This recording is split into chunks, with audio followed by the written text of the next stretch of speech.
Hello guys, welcome to success by Shikha my official YouTube channel. और मैं हूं शिखा और आज हम लोग इस क्लास में बात करने वाले हैं कि अभी भारत में जो है जातिगत जनगणना की मांग चल रही है।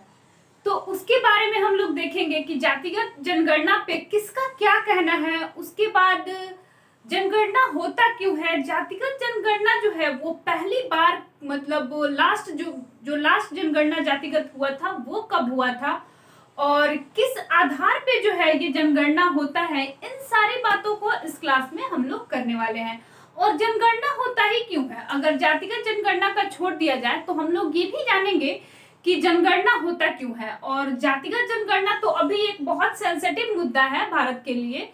तो इस पे जातिगत जनगणना पे आपकी क्या राय है वो आप लोग कमेंट बॉक्स में मुझे जरूर बताइएगा कि आप इसके बारे में क्या सोचते हैं। तो चलिए आज हम लोग क्लास का स्टार्ट करते हैं और देखते हैं कि जातिगत जनगणना जो है ये किस स्टेट के द्वारा ये मुद्दा उठाया गया है। तो वो बिहार से उठाया गया है कि जातिगत जनगणना होनी चाहिए। अब हम लोग ये देखते हैं कि पहली बार कि जनगणना क्यों होता है।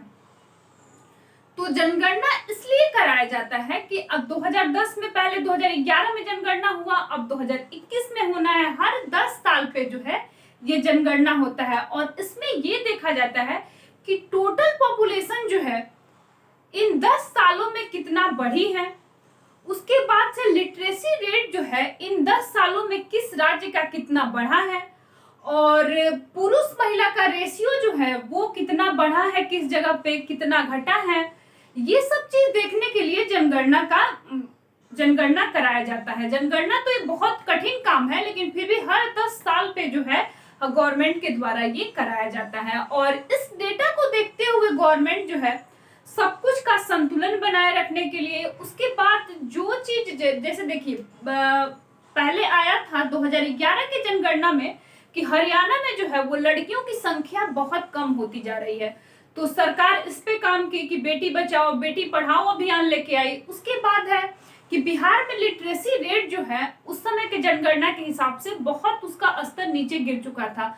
तो उसके लिए भी बिहार सरकार के द्वारा बहुत सारा योजना लाया गया। और इस बार का भी हम लोग डेटा देखेंगे जब जनगणना पूरा हो जाएगा कि क्या डेटा निकल के आ रहा है, कौन सा स्टेट का लिटरेसी रेट ज्यादा है, कहाँ पे ईज ऑफ डूइंग मतलब बिजनेस सबसे अच्छा चल रहा है। तो ये सारा कुछ जनगणना में दिखाया जाता है।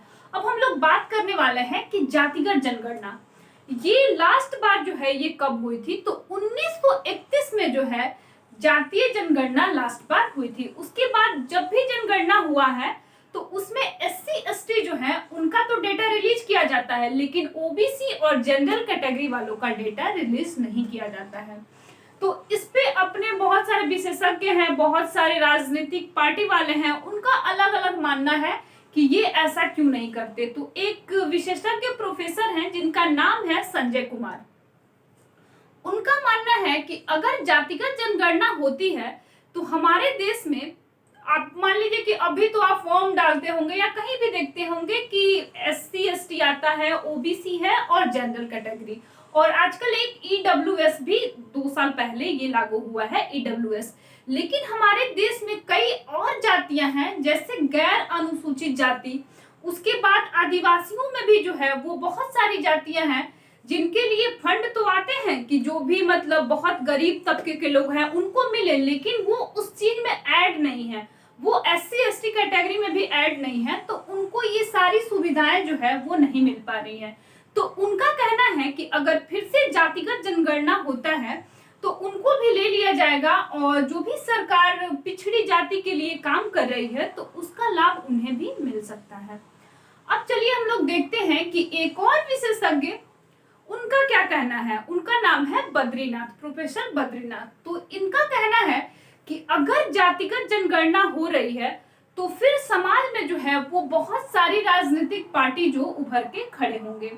क्योंकि जब भी जो है अंग्रेज जब 1931 में जातिगत जनगणना हुई थी उसके पहले हमारे देश में जो है वो जाति पे लोग इतना ध्यान नहीं देते थे। उस समय थोड़ा था कि गतिशील लोग थे, उसके बाद लचीला सब कुछ था। लेकिन अब उस समय जब जनगणना हुआ उसके बाद लोग कास्ट को लेके बहुत ज्यादा मतलब होने लगे कि भाई इस कास्ट के लोग इतने हैं, इस कास्ट के लोग इतने ज्यादा हैं। तब से जाति को लेके बहुत ज्यादा लोग तनाव में आ गए और जाति के बारे में सोचने लगे कि हम अपनी जाति को लेके एक नई पार्टी बनाएंगे। तो उनका कहना है कि जाति आधार पे जो है ये जनगणना नहीं होना चाहिए। और ये भी है कि ओबीसी का मतलब जो रेट है कि ओवरऑल इंडिया में ओबीसी का कितना है, तो 1931 के हिसाब से ये बोला गया है कि ओबीसी का जो है वो लगभग 50 या 52% के आसपास उनका रेशियो है। लेकिन अभी कोई डेटा नहीं आया है और ये आंकड़ा सामने भी अभी नहीं है कि ओबीसी का कितना है अभी हाल फिलहाल में है। अगर मानिए कि अभी अगर जनगणना होता है और ओबीसी अगर 40% आ गया, तब तो बहुत लोग बोलेंगे कि ये जनगणना ही गलत कराया गया है, इसको फिर से करवाइए। और जनगणना कराना एक भारत के लिए बहुत चुनौतीपूर्ण होता है। मैंने पहले ही बोला कि ये काम बहुत कठिन होता है।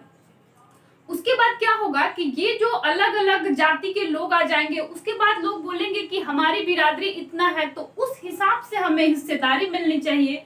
तो इन सब को लेके सरकार चिंतित है कि ये लोग जाति जनगणना की मांग क्यों कर रहे हैं।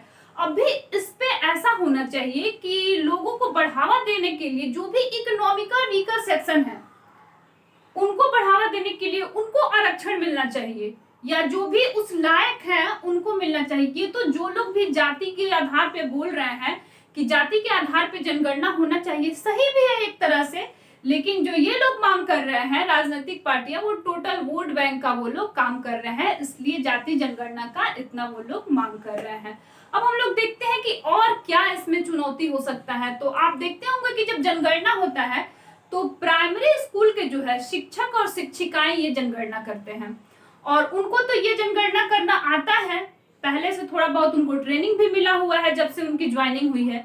लेकिन अगर आज के डेट में उनको जातिगत जनगणना के बारे में अगर बोला जाए कि ये जातिगत जनगणना आपको करनी है, तो वो क्या करेंगे। अब उसके बाद ना उनको ट्रेनिंग दिया गया है, ना इसके बारे में कुछ उनको नॉलेज है, तो फिर करने में तो दिक्कत आएगी। तो सरकार को इसके लिए अलग से लोग को लेना पड़ेगा, उसको ट्रेन करना पड़ेगा, उसके बाद जातिगत जनगणना होगी।